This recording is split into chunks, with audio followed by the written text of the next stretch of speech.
It is the most disgusting slap in the face to the American people.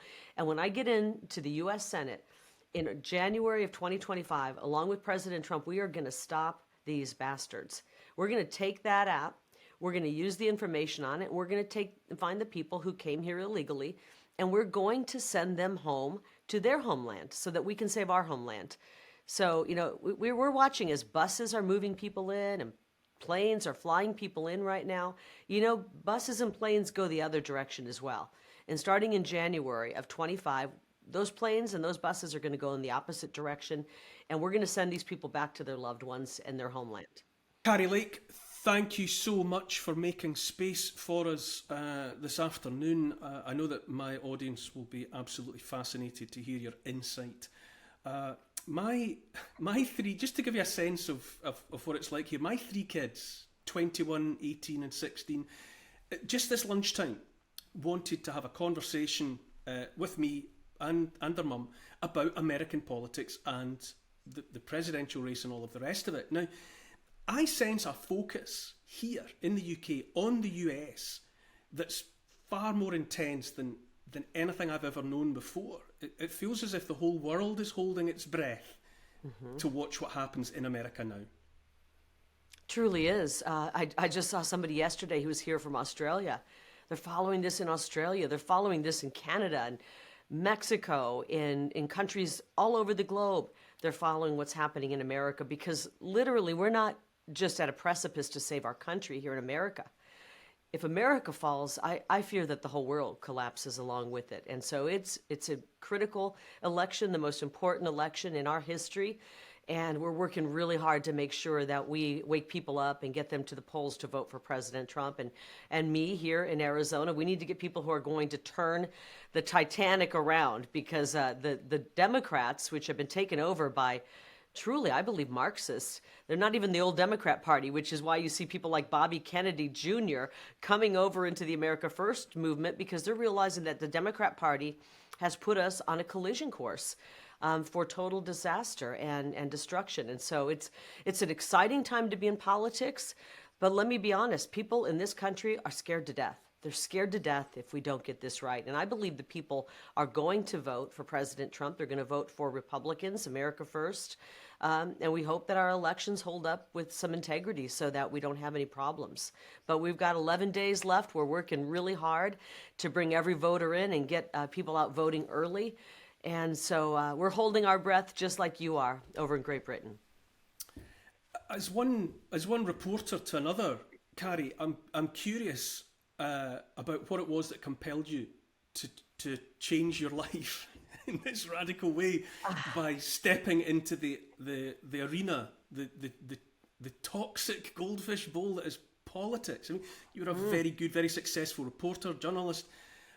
Was there a moment or an issue that had you say to yourself, I have to do something and I have to do it now? Yes, there was. COVID was such a wake-up call for me. I was in my dream job at the main news face and voice of the beautiful state of Arizona, making a fortune in the middle of a 7-figure contract and doing well. Number one in the ratings, number one. I'd been number one for 22 years, and we were showing no signs of slowing down. And then COVID struck, and I realized that what was being put out was not journalism. It was just propaganda, government propaganda. There was no curiosity or interest in talking to people who were on the other side of what the government was pushing to even get other voices. And when I realized that, I realized I couldn't be part of it. I just did not get into this. I didn't become a journalist to push the government line. I became a journalist to push back against the government, to question the government when need be. But there was no interest in doing that. And I finally said to my husband, if I can't push the truth, if we can't question our government right now and make sure that we're getting other voices out there, I don't want to do this. I didn't get into this to lie to the people. So I walked away during COVID. And it was funny, when I was in my career as a television broadcast journalist, a news anchor, I used to say to my co-anchor, who in their right mind would ever get into politics? You'd have to be crazy to get into it. They try to destroy you. And then when I walked away from my job, it was, I guess it was a courageous move. I just felt it was necessary. The people of this great, beautiful state started reaching out to me in huge numbers saying, would you please run for office? We need somebody who knows the issues of our state, understands us, who we trust in politics. And so after about the, 60 or 70th person told me that I need to do that, I started to really give it thought and decided, why not? I will jump in. We need citizen politicians. You mentioned COVID as your wake-up call and the realization that it was propaganda that was out there rather than any kind of objective coverage of the issues. Do you think there was some kind of collective hubris, some crossing of a line into overconfidence that people like you and people like me just couldn't overlook? As though they suddenly started gambling towards a finish line, thinking it was in reach. Oh boy. Well, I don't know. I mean, that's a difficult question. I just know that for me, as I was reading and putting together newscasts and seeing what the people we were talking to and realizing that we were really only pushing anything that was going to stoke fear, division, anger, I thought, wow, this is not honest reporting, and I can't do it. I just can't be a part of it. And it was a very difficult decision to make, because to walk away at a time where everything was very scary and up in the air, we didn't know what the next day would bring, and to walk away from a paycheck like that into the great unknown, it was a really frightening thing. I believe that we're seeing a huge change in journalism right now, and I'm very excited about it. When I walked away, Neil, I really thought journalism was dead. I thought it's over. We're not going to have anything honest. We're just going to become propaganda here in America. But what's emerged is people who have also walked away, independent journalists who've walked away from a variety of different outlets, whether they be print, radio, broadcast, and they're starting their own journalistic enterprises, or just being out there reporting on X, or they're joining an outlet that is open to being honest. So I think we're seeing a new type of journalism, independent journalism, emerging. And I believe that eventually we may see some of these old, big outlets that everyone thought were, would never, ever crumble. I think we will see some of them crumble. I think it's happening right now, frankly. So with all of that in mind, you've thrown yourself into a Senate race, and at the most febrile of times, possibly in your nation's history. Mm-hmm. There's so much uncertainty in Arizona, your state, and all across the country. What are the forces and the challenges that you are facing locally and nationally as you push forward? The hardest thing right now for me is I'm up against a really well-financed, I think he's a shyster, frankly. I think he's not a good candidate. I think he's somebody who's lying to the people, but he's well-financed. He's got millions, tens of millions of dollars from people like George Soros and big leftist billionaires pushing it. He's got this Act Blue money laundering scheme that's going on. So he's got an endless supply of money. He's dropped $100 million in ads on me. But aside from that, I can handle that. He's got the media, the mainstream, as President Trump calls them, fake news media, right there in his corner. I mean, they're not covering him with any critical eye. Here we have a guy I'm running against whose father is a convicted felon, Mexican drug trafficker for the cartels. In a state like Arizona, that's a big deal. We've got the cartels running our border right now, and the media hasn't touched that. They're acting like that doesn't exist. We've got a guy who actually defrauded Latino immigrants out of their life savings, who has voted for open borders, who's voted to defund the police. We've got a guy who walked out on his wife when she was days away from giving birth to their firstborn child and ran off with a D.C. lobbyist. I mean, this guy is just a ticking time bomb, and the media won't even touch it. But meantime, just like with President Trump, they make up stories about me that aren't true. They run hit piece after hit piece. So I got to deal with the $100 million in attack ads, and I got to deal with a media that is attacking me as well. But the good news is, Neil, that I have a 30-year relationship with the people of this amazing state. So when they say all these nasty things about me, the people just aren't believing it. Now, the rival you're talking about there is Ruben Gallego, who obviously is not he's not here to answer to any of what you're saying about him. However, Well, I can tell you, if he was here, he would ignore it and try to act like we didn't say that because he doesn't have an answer for it. He says he wishes he didn't grow up in that family with a drug smuggling, drug trafficking father. But yet, as a congressman, he's voted with Kamala Harris and Joe Biden 100% of the time. He's voted for the open border. He's voted to empower the cartels, and he's voted to allow deadly fentanyl to pour into our state. And so the people are going to vote him out. I really believe that.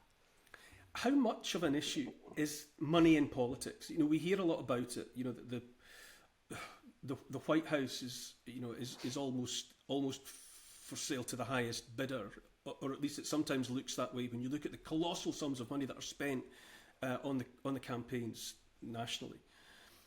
How deep, how terminal a problem is this? Is this something that has to be addressed within US politics, the prevalence and the power and the influence of money? I actually think we need to address it. I mean, the amount of money that goes into a race, you know, in our case, my opponent and his friends spending $100 million.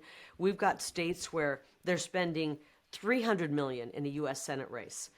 We're looking into the billions now when you add up what's being spent in the presidential race. We look at local seats that they're pouring in $1 million here in Arizona, or state legislature seats where they're putting $4 million in. This is astronomical, and what it's doing is it's preventing real citizens from being able to step up and enter politics. If you don't have friends with deep pockets, if you're not tied to or beholden to an industry such as big pharma, the military-industrial complex, big media, if you're not tied into one of these entities that wants to control you as a politician, then you can't even run. And that's why they hate me so much. I'm not tied into any of that. I'm much like President Trump. I'm just of the people, for the people, by the people. And my donors are people who live here in Arizona and across this country who are concerned about the direction of our country. It's definitely alarming, watched from the outside, that what seems to happen with Congress, with US politics, is that incomers walk in skinny and crawl out fat. Yeah. Bloated with and that's across the aisle. I mean, that's bloated with the earning potential of being in that environment. But I mean, but that's what Washington, D.C. wants. That's what the swamp wants. They want someone who's going to come in there and they can control with money, bribes, and then they can pretty much, they're paying for the vote in one way or another because they're somehow getting richer. And so they really hate it when someone enters Washington, D.C., the swamp, and they can't be controlled by money. You know, they tried to bribe me out of running. I don't know if you ever heard that audio. A powerful person in politics tried to bribe me out. Said, well, how much would it take? And I said, there's no amount of money that would stop me from running for this race. We are in the final days of our republic if we don't win this, and I need to run to take this seat, to get to Washington, D.C., and help save our country. As you asked of that individual, that local leader of the Republican Party, why, when you were so demonstrably popular and the augurs were all in your favour, would the party have sought to replace you with someone else? Why didn't the party swing in behind you as, you know, looking at it in a straightforward way, someone that looked likely to win? Well, I mean, because they know that when I get to Washington, D.C., I'm not going to be one of those controllable figures. And, you know, there's enough corruption to go around. It's not just in the Democrat Party. There's a lot of corruption in the Republican Party as well. And I think they probably wanted to put a figure that was somebody who was very much controlled by the military-industrial complex, and somebody who was going to continue to throw money into Ukraine and other wars. And I do believe they did not want somebody who was a MAGA figure. They wanted somebody who was not going to be in sync, aligned with President Trump. They've been trying to tear this man down because he's such a danger to this corrupt system. And they certainly didn't want to get a female kind of version of a MAGA candidate like President Trump, somebody who they couldn't buy, they couldn't corrupt, they couldn't blackmail. That's what I believe. And they couldn't control. They couldn't control. You make me think there right away. I think I'm almost loath to bring it up, but I think I have to mention that Bill Clinton, to talk about one of the silverbacks of the U.S. political class, he recently brought your race back to your appearance. Running against someone who is physically attractive but believes that politics is a performance art. What did that make you think? That was where he wanted to go? Oh boy, it's so funny. I mean, it kind of was a gift delivered, because here he comes to town, he's stumping for Kamala Harris and my opponent Ruben Gallego, and the headlines didn't say anything about that. So they, the whole purpose of bringing him into town is to bring headlines that are positive for the candidate you're stumping for. And he ends up saying that I'm attractive, which was, hey, listen, I'm a middle-aged woman. I'll take the compliment, okay? I'm not going to say no. I'm not going to take the compliment. I'm flattered by it. I'm happily married. I'm surprised because I thought Bill Clinton was into interns, people younger than me. And I certainly don't want to trigger Hillary Clinton or get on her really bad side, because I know that's a very dangerous place to be, as we've seen from many, many, many, many people who've just kind of mysteriously died. So I don't want to have anything to do with it. I'm backing away from it. Interesting, nonetheless, to see that the old Bill's mind still works the same way it always did. Yeah, some people just never change. They never change. But, we had just come back from 48 hours down on the border. When I got home, we crashed into bed. It was a really long day. We'd been on the border, and then we've been all over Maricopa County. And so I woke up to that story. Somebody had sent it to me, and I thought, oh my gosh, is this really happening? Bill Clinton talking about my appearance, which was quite hilarious. But was not hilarious was what we saw on the border, which is our government, the United States government, funded by we the people, who are assisting people coming across the border. They're still coming across the border. We were at one area where President Trump's wall ends, and every night between 75 and 100 people come across that area. And right there when they arrive is a sign that the government put up, which basically says, hey, we know you're here illegally, but go to this app. It's a QR code. It's the CBP1 app that our government put together, an app. It's kind of like Expedia. You go there and we'll put you up in a hotel. We'll get you transportation. We'll get you a job permit. We'll get you set up to do everything. And it's right there, instructions on how to, now that you've entered illegally, how to get settled in. It is the most disgusting slap in the face to the American people. And when I get into the U.S. Senate in January of 2025, along with President Trump, we are going to stop these bastards. We're going to take that app. We're going to use the information on it. We're going to find the people who came here illegally, and we're going to send them home to their homeland so that we can save our homeland. So, we're watching as buses are moving people in and planes are flying people in right now. Buses and planes go the other direction as well. And starting in January of 25, those planes and those buses are going to go in the opposite direction, and we're going to send these people back to their loved ones and their homeland. I watch with mounting disbelief the scale of the unrestricted immigration that's happening in the United States of America, but it's also happening in a country like Ireland, across the water from my homeland, what's happening in Britain itself, what's happening all across Europe. I wonder if there isn't a deliberate dismantling of the nation states that we have known in the West. What do you think about that assertion? And if it was the case, in whose interests might that dismantling be? Well, there's a globalist agenda. I think everybody watching understands that, and it is to take away sovereignty, national sovereignty from all of these countries, and turn them into just one big, huge blob of humanity, if you think about it. And so we don't have British, we don't have English people, we don't have Swedish people, we just mix everything together. And listen, we're a melting pot in America. And this is the only country that you can come to from anywhere in the world, and then you can call yourself an American. I could never, I think Ronald Reagan said this, I could go live in Germany and I can't call myself a German citizen. I'm never going to be German. I'm never going to be, if I go to, Jamaica, I'm never going to be Jamaican. But in America, if you come here and you come here legally, you are an American. And that's a beautiful thing. But they're trying to push this to where we don't have 190 sovereign nations around the country and around the globe with 190, this is what I'd like to see, duly elected leaders with 190 unique cultures, with 190 strong people, 190 strong, populations. And they don't want that. They want one big globalist blob where we're all ruled by, a number of probably corporations and billionaires. And that's not what we want in America. We want our republic to be standing, and we want the uniqueness of our culture to be standing. And I think many people around the globe feel the same way. The numbers in your country are staggering, frankly, as they are everywhere. But $150 billion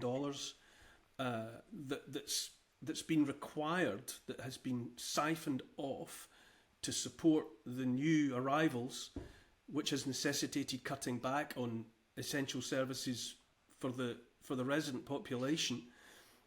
What do you predict will be the long-term impact on the very fabric of America and of individual American communities? Well, I mean, look at Springfield, Ohio. When you import a population of tens of thousands of people from another culture so different, they brought in all these Haitian refugees. They didn't ask the people of Springfield if they're up for that. They just did it. And it completely is changing everything about that town. I just saw an interview with a girl who is a high school student, and she says the classes are filled with Haitians who don't even speak English. And in their school, they actually have 21-year-old men and students who are 21, they're men in the high school, with 14, 15, 16-year-old American students. And so this is a real problem because it's changing the culture so quickly that there's not even time to react and adjust. And they're asking that the American citizens do all the adjusting. It used to be you'd come here and you would assimilate and you would try to fit into our culture. And now the way that the Kamala Harris administration is pushing things, they want Americans to try to fit into these cultures of people who are coming here. And that's not the way it goes. And so this is why it's imperative that we work really hard to save America, our American culture. We are the most welcoming country in the world.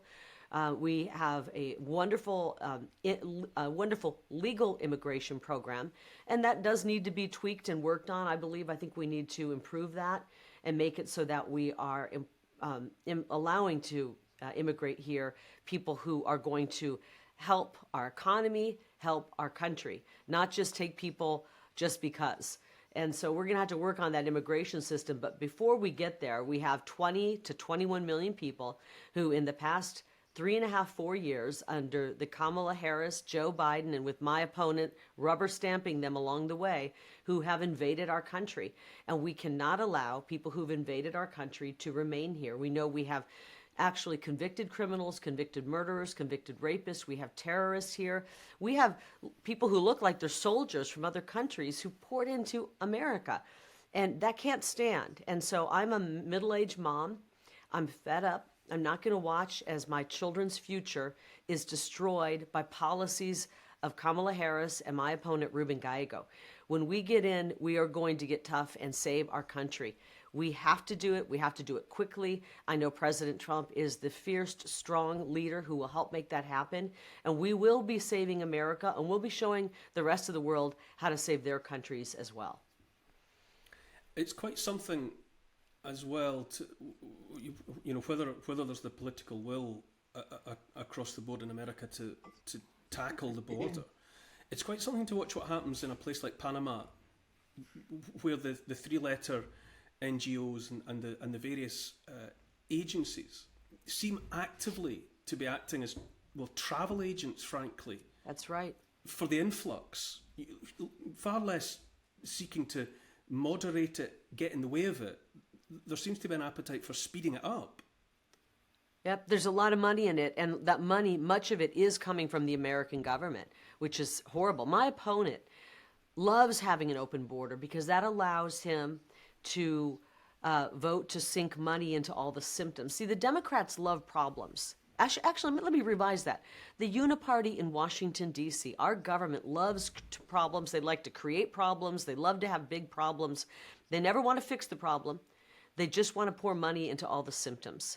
So they came in on day one. President Trump had delivered a secure border. I covered this state as a fair and honest journalist for 27 years, and only one time during that entire time do we have a secure border, and it was under President Trump. On day one, hour one, minute one, Joe Biden and Kamala Harris, aided by my opponent, Ruben Gallego, tore open that secure border and started this invasion. And because they want to have that problem, so then they can pour $1 million here, 10 million here, 100 million here, $1 billion here. We're funneling money into the NGOs so they can transport people. Okay, now we've got to put millions into, renting out entire hotels to put the illegals in. Okay, now we got to give them permits for work. And they'd rather be able to funnel money into all of the symptoms rather than just fix the problem. This is why they hated President Trump. President Trump looked at all the problems we had as a country and he said, we can fix all of these. This is easy. The way we do it is we secure the border. We build the border wall. We stop allowing people in illegally. President Trump even is throwing out policies such as the death penalty for anybody here, any migrant who comes to America and kills an American. We got to get very serious. We got to get really serious against the cartels. Once we shut down illegal immigration, we're not going to have to pour money into helping a border community who's struggling because they have so many people roaming their streets who shouldn't even be there. We're not going to have to pour money into transporting these people or giving them health care. We solve all of the problems by securing the border. We are problem solvers in the America First movement. There's been a lot of to call the atmosphere febrile is obviously an understatement. But recently Donald Trump, it's been alleged that he expressed some sort of admiration for the loyalty of Adolf Hitler's generals, during World War II. Do you think how would you react to that suggestion? Do you think there's any truth in it? And furthermore, with this talk of with the plan for a Donald Trump rally in Madison Square Garden, which is being likened by some to a quote-unquote Nazi rally that was held in that location in the 1930s. And Hillary Clinton has been speaking out about it. How do you react to that, aligning of your man Donald J. Trump with Adolf Hitler, Nazi rallies? What do you feel? One other thing that you'll see next week, Caitlin, is Trump actually reenacting the Madison Square Garden rally in 1939. I write about this in my book. President Franklin Roosevelt was appalled that neo-Nazis, fascists in America were lining up to essentially pledge their support for the kind of government that they were seeing in Germany. So I don't think we can ignore it. Neil, this is just gibberish and ridiculousness that is pushed by a media that has been trying to commit character assassination of an incredible man. And they've been doing this for now 9 years, almost going on a decade. I've never seen a smear campaign against one human being like I have against President Trump. I understand how the media works. It's propaganda. They've completely gone off the rails. They don't care about journalism. Anonymous sources. They throw a bunch of garbage out there. People who are hell-bent on destroying President Trump because they know he's going to get in office and end this corrupt system. Many people have held incredible events at Madison Square Garden, including Democrat politicians. I'm looking forward to another uplifting, high-energy rally from President Trump. He was just here in Arizona, Tempe, Arizona. About a week ago, he was in Prescott Valley. Last night, he was in Las Vegas. I would encourage people to go to a President Trump rally. It's the most patriotic, loving group of people you'll ever see. And I'm looking forward to him filling Madison Square Garden with New Yorkers who have had it up to here with crime on the streets, people being mugged on the streets, raped on the streets, beaten on the streets, the subway system that is filled with crime, people who are sick of watching as the hotels are filled up with by the taxpayer paying for it, with people there illegally. New Yorkers are fed up with what they're doing to that city. And I think President Trump's going to fill that Madison Square Garden and have an incredible, wonderful, positive rally and bring people together like he always does. And the media can continue their lies. No one's listening to them anymore. They are absolutely the most disgusting people and truly the enemy of the people. And they will go down in history as being some of the most loathsome people to ever walk planet Earth. A Republican New York City? A Republican New York in November? Is it possible? The way things are going, possibly, yeah. I mean, look how bad. You haven't been to New York lately. It's really bad. It's dangerous. The streets are dirty. The streets are dangerous. The people can't even afford to live. I just was talking to a New Yorker who said, I used to love living here. It was the greatest city in America, and now I can't wait to get out. I'm afraid to go outside in the building. You can't go out anytime after dark. Things are happening in the middle of the day. Crime, the subway's not safe. It's really bad there right now. All of our cities that are sanctuary cities for illegal immigration and that are run by Democrats have just fallen into such bad places, and the quality of life is gone. The safety is gone. Our families aren't safe. And so we're going to bring a big change in a most wonderful, positive direction. I want people who are watching in Great Britain to know that we love this country, so we love America so much. And those of you who are worried about what's going to happen in this election, we're working really hard over here to make sure that we save America. And when we do, we're going to put forth policies that are so positive and so wonderful and make the quality of life in America even better and our streets safer. And we're going to bring peace and prosperity, not just to America, but to the world. The plight of New York City breaks my heart at the moment, Kari. But I know that you're pressed for time. I know that you have other people to talk to right now. So thank you so much, Kari Lake, for being so generous with your time. We'll speak at a future time. Thank you. God bless you. And we're rooting for safety on your streets as well. We know things have gotten pretty dicey in Great Britain as well. Thank you, Kari Lake. Thanks. For more content like this, particularly about US politics at this most febrile time in the world of US politics, don't forget to subscribe to GBNAmerica.